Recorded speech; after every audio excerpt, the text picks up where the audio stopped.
This retry code can crash your system. Most developers add retry logic to make systems more reliable.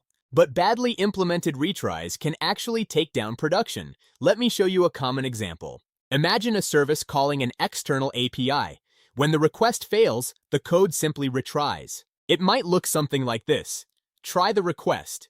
If it fails, retry immediately, and keep retrying until it succeeds. At first glance, this seems reasonable. You want the system to recover automatically.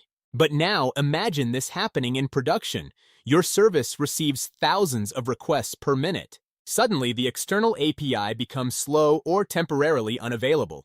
Now every request starts retrying. One retry becomes two become three become hundreds. Very quickly, your service starts generating massive traffic toward the dependency.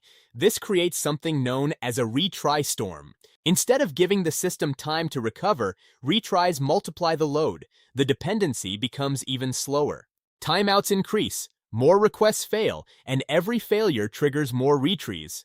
Soon your system is not just dealing with user traffic. It is also dealing with thousands of retry requests. CPU usage spikes, connection pools fill up, threads become blocked. Latency increases across the system.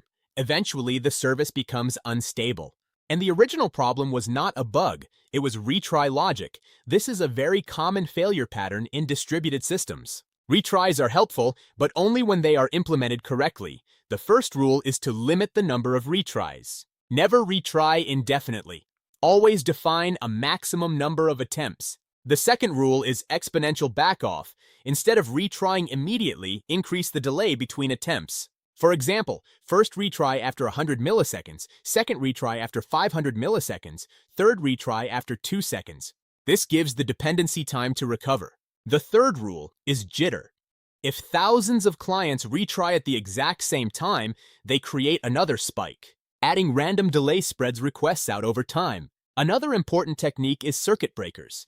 A circuit breaker stops requests temporarily when a dependency is failing. Instead of constantly retrying a failing service, the system fails fast. This protects the rest of the system from cascading failures. Good distributed systems treat retries as part of system design, not just a quick piece of code, because the same mechanism that helps systems recover can also be the mechanism that takes them down.